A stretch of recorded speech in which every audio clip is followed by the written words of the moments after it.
Messieurs, dames, bonjour. Monsieur Ducou, nous allons commencer le cours dans quelques instants, le temps que d'abord tous les retardataires puissent se connecter. Est-ce que vous m'entendez? Est-ce que vous voyez mon écran avec l'avertissement sur les risques? Vous avez normalement un chat sur le côté en haut à droite de votre écran avec un petit trait rouge, une flèche rouge qui vous permet d'y accéder. Alors, si vous allez sur le chat, vous me répondez juste simplement « Tout est OK, j'ai le son et l'image ». Ça m'arrangerait assez. Non, personne pour l'instant? On va attendre quelques secondes, le temps que le retardataire arrive, et je reviens vers vous tout de suite. Olga, merci de ton retour. J'imagine que si tu as répondu, le son et l'image sont au rendez-vous. Si tu peux me faire un OK, ça serait pas mal. Merci. On va commencer, même si les retardataires ne sont toujours pas encore arrivés. C'est assez bizarre parce qu'il y a quand même énormément de monde qui se sont inscrits sur le webinaire, et je vois que pour l'instant, ils ne sont pas tous là. On va donc, vu que tu as commencé à répondre à la première, est-ce qu'il y a un produit sur lequel vous désiriez qu'on travaille? Un indice, le gold, le pétrole, l'euro-dollar, quelque chose en particulier? Non? Pas de désir particulier au niveau des produits?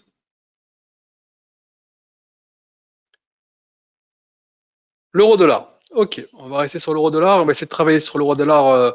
Voilà, ça commence à arriver tout doucement. Bonjour Emilio. On va commencer le cours dans quelques instants. Je sais pas, il y a beaucoup de retard aujourd'hui. Les gens ont du mal à arriver sur le webinaire. J'espère qu'ils ont trouvé rapidement parce qu'ils sont inscrits nombreux.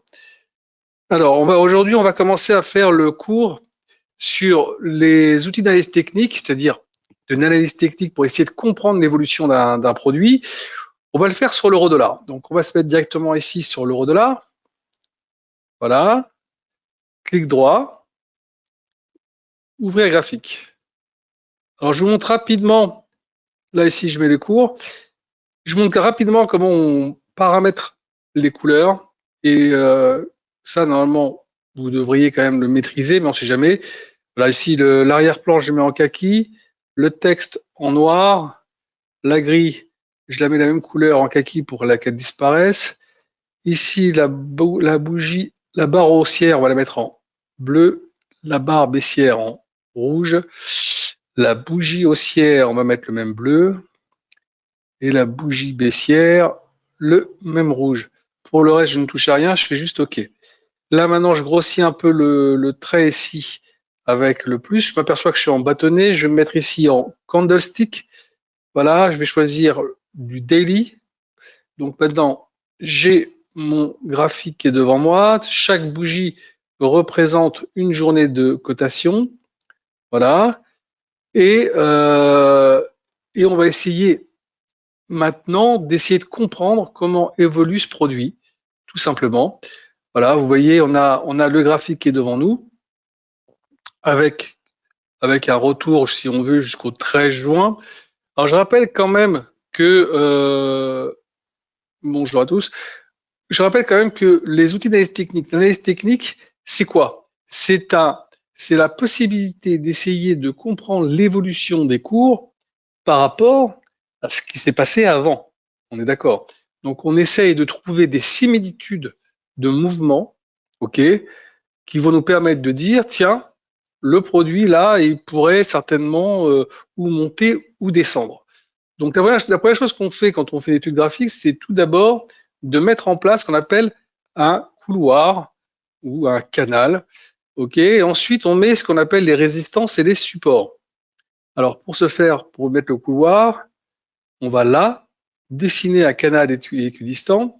Je clique dessus. Et maintenant, je vais essayer de prendre les points. Alors, on pourrait prendre plus grand, mais on va essayer de prendre le plus près possible de nos...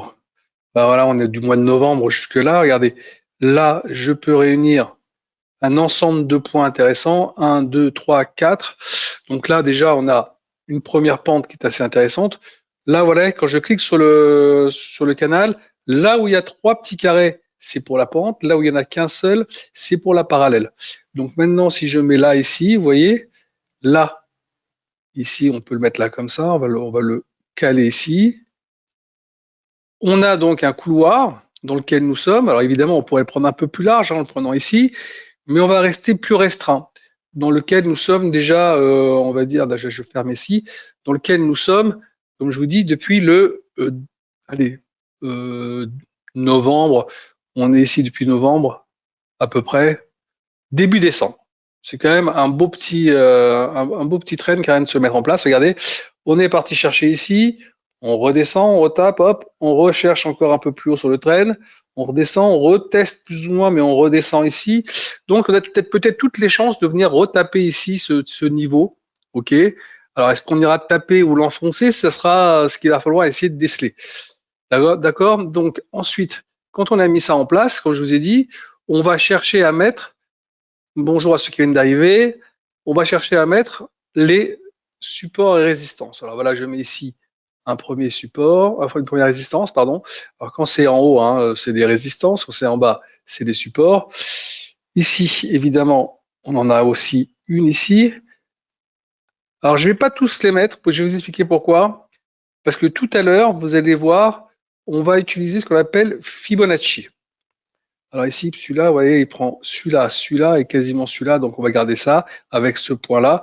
Ceci est assez intéressant. Là, ici, est-ce qu'on peut mettre celui-là aussi? Pas certain, on pourrait peut-être... Oui, on va le mettre, mais on verra après. On verra ensuite ce que ça donne. Et évidemment, le point bas qui est ici, voilà, on va le mettre ici. Voilà.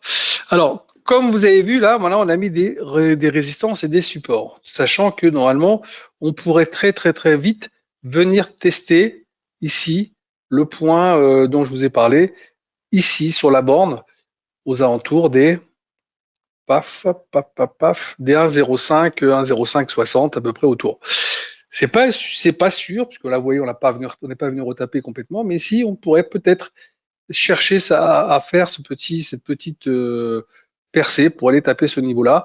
Alors, évidemment, si on vient chercher un peu plus haut, on s'aperçoit qu'ici, on a quand même une autre résistance importante, c'est le départ du dernier mouvement haussier qu'on avait eu ici.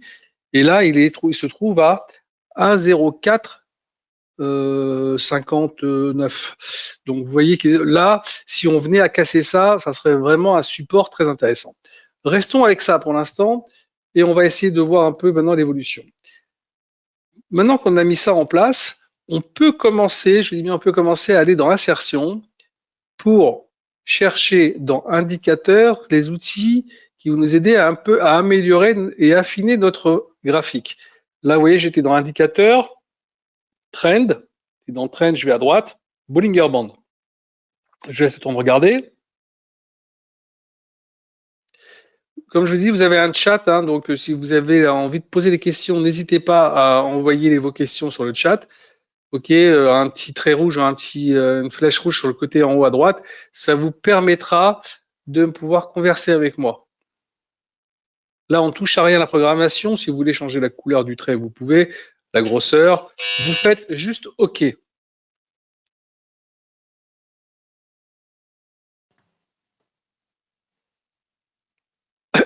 D'accord? Vous faites juste OK. Maintenant, si on regarde bien, vous voyez, on a ici une moyenne mobile de 20 jours. Une moyenne mobile de 20 jours et des écarts types qui sont calculés par rapport à cette moyenne mobile qui nous donne la possibilité de nous dire de quelle façon les cours pourraient s'écarter de cette moyenne mobile, soit vers le haut, soit vers le bas, auquel cas on aurait normalement, quand on vient taper le haut de la bande de Bollinger, on a normalement des retours vers le bas. Si on arrive à taper le bas, on a des retours vers le haut. C'est pas toujours le cas, mais c'est le plus souvent comme ça que ça se passe. D'accord? Alors, maintenant qu'on a mis ça en place, qu'on a mis ça en évidence, on va essayer de rajouter d'autres éléments. Je retourne dans Insertion. Pas de problème hein, pour la compréhension des bandes de Bollinger. Indicateur. Vous allez dans Oscillateur. Et là, vous descendez sur Relative Strike Index. Là, vous cliquez dessus. C'est quoi les RSI, tout simplement. Vous avez certainement dû entendre parler des RSI. Encore une fois, on ne touche pas ici la programmation, la couleur du trait si vous voulez, ou la grosseur. Vous faites OK. Et là, vous avez la RSI qui vient se mettre sur le bas du graphique. Alors, là maintenant, qu'est-ce que c'est que la RSI? En fait, la RSI, c'est un rapport entre les moyennes des hausses et les moyennes des baisses des 14 derniers jours qui va vous donner ce petit graphique, ok, qui va osciller entre 0 et 100. Et qu'est-ce qu'il nous apprend? Eh ben, écoutez, tout simplement que quand on est aux alentours de 30, on est en survente. Si on est autour de 70 ou au-dessus, on est en surachat. Et là, vous voyez, on est pile poil sur les entre 30 et 28. Ce qui veut dire que normalement, et si on va regarder un peu plus loin, regardez un peu, on est rarement passé en dessous. Hein. On est rarement passé en dessous. Donc, on peut dire que ces niveaux-là, c'est quand même un niveau relativement solide. Donc, on peut imaginer qu'on n'ira peut-être pas chercher, ou si on va le chercher, on ira le chercher très rapidement hein, sur une annonce ou sur un événement, un petit pullback rapide, mais très certainement que ce marché devrait avoir un rebond qui s'opère là-dessus. OK ? Donc là, pour l'instant, on va aller chercher d'autres éléments pour de réflexion, parce que c'est pas juste avec les RSI qu'on va se faire une idée. On va aller chercher toujours dans insertion, indicateur, oscillateur, et on va chercher la MACD. Voilà, je clique dessus, MACD, on ne touche pas à programmation, je fais OK. Voilà la MACD devant nous. Qu'est-ce que c'est que la MACD? Alors la MACD, c'est deux moyennes mobiles exponentielles de 12 et 26 jours qui vont nous donner une petite lecture assez intéressante, un peu différente des moving average normales, c'est-à-dire des moyennes mobiles classiques que nous verrons tout à l'heure quand on va les mettre sur le graphique. D'accord ? Mais l'avantage ici, c'est que vous avez une lecture un peu plus directe. Vous avez ici un signal en rouge et vous avez ici la MACD. Quand on est au-dessus du signal, le marché est haussier. Quand on est en dessous du signal, le marché est baissier. Alors pour l'instant, on est, comme vous voyez, toujours bien en dessous. Alors ce qu'il va falloir surveiller maintenant, c'est le fait que cette MACD commence un petit peu, surtout pour la prochaine, à être ou soit à la même hauteur ou déjà un peu plus courte, ce qui nous laisserait entendre qu'on commencerait à former cette sorte d'arrondi qui nous changerait de sens et repartir vers le haut. Hein, ça ne veut pas dire qu'on repartira chercher les plus hauts, mais en tout cas rebondir. Donc ça, c'est un truc qu'il va falloir surveiller. Ce qui veut dire aussi que comme on ne voit pas encore une MACD dans l'autre sens, qui commence un petit peu à rétrograder, que peut-être on aura cette petite accélération pour venir taper ce bas de trend, comme je vous l'ai fait voir ici, avant d'aller rebondir. Donc peut-être attendre cette petite poussée avant peut-être de reprendre une position à l'achat pour jouer le rebond peut-être tout simplement hein, sur les 1,06. Il y aura peut-être possibilité d'aller chercher un petit 1,06, 1,0590, chercher un rebond qui pourrait se mettre en place. Ça serait peut-être assez intéressant. D'accord ? Donc, maintenant qu'on a regardé c'est quoi la MACD, et je pense que tout le monde a compris comment lire et utiliser la MACD, insertion, indicateur, oscillateur, je vais sur stochastique oscillateur, voilà, je laisse le temps de regarder, hop, je clique dessus, on touche à rien ici, on fait juste OK, et voilà la stochastique. Alors un peu à la manière des autres produits hein, comme la MACD, la stochastique d'abord qu'est-ce que c'est? C'est d'abord à la base un produit qui a été mis en place pour la répartition du hasard et George Lane, un économiste, l'a utilisé sur IBM pour essayer de voir si ça lui apportait quelque chose. Il s'est aperçu que oui, ça donnait quelques indications intéressantes. Et donc, depuis, une grande partie de l'ensemble des traders utilisent ce produit pour lire leurs graphiques. Donc voilà, vous avez ici en vert la stochastique et ici en rouge le signal. Quand on est au-dessus, marché haussier. Dès qu'on décroise, marché baissier.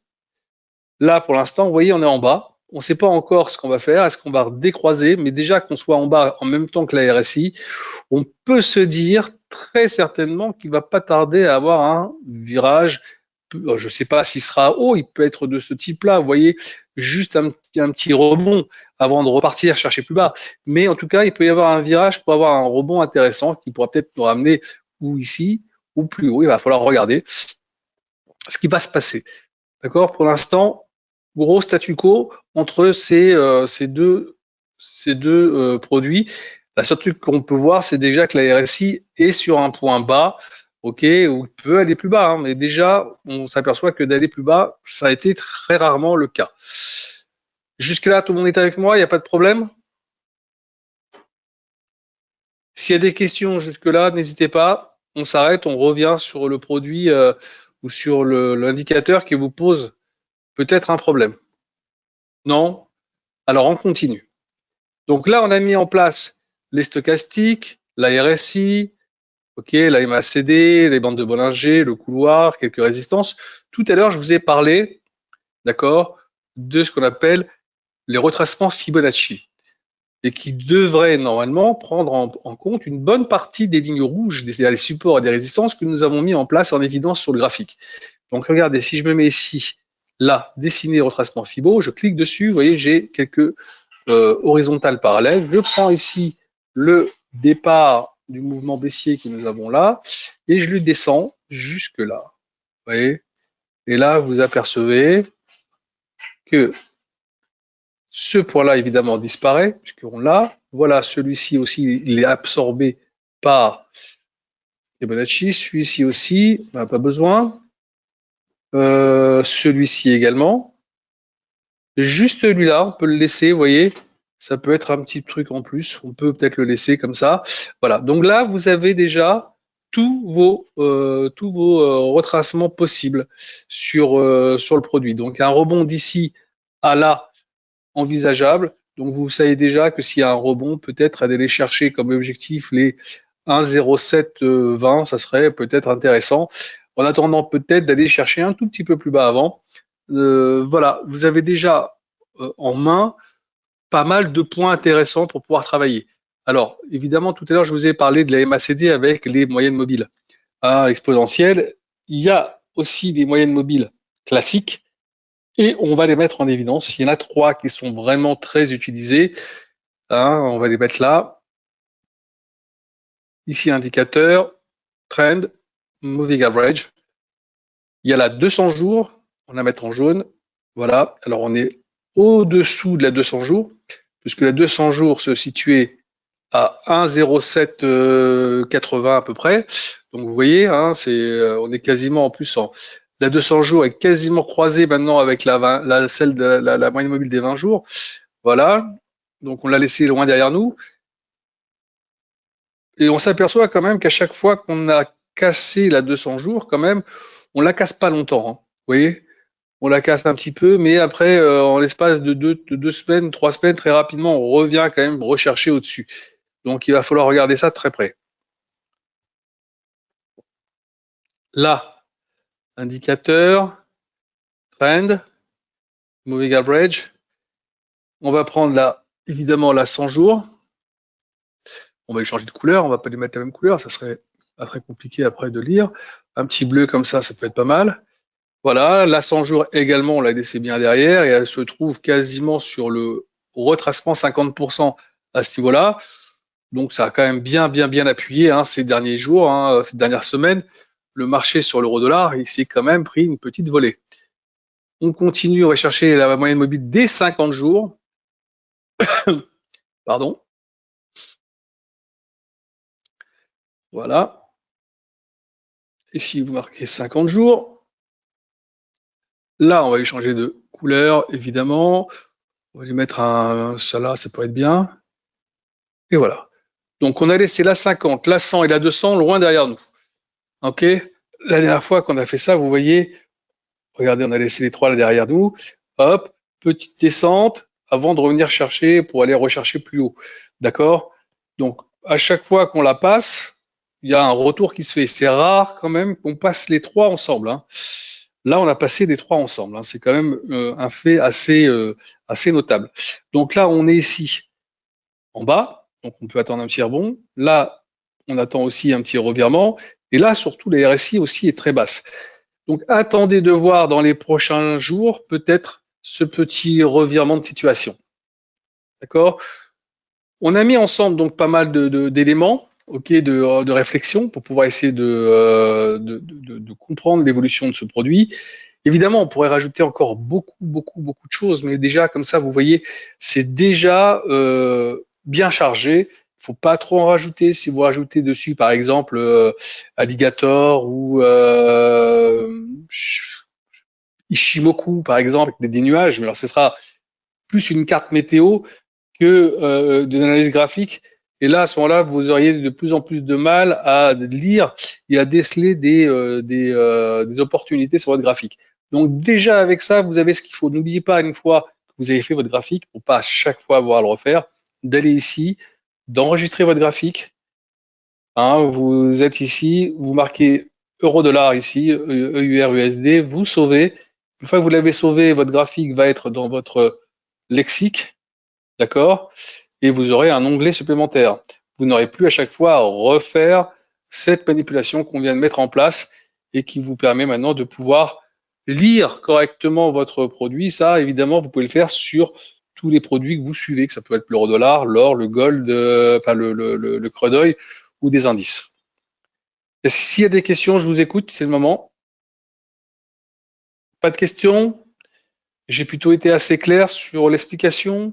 Je vous rappelle que ce cours est enregistré et que vous avez la possibilité d'aller sur YouTube pour pouvoir le revisionner une nouvelle fois ou de venir tout simplement à la prochaine session pour pouvoir réassister au cours.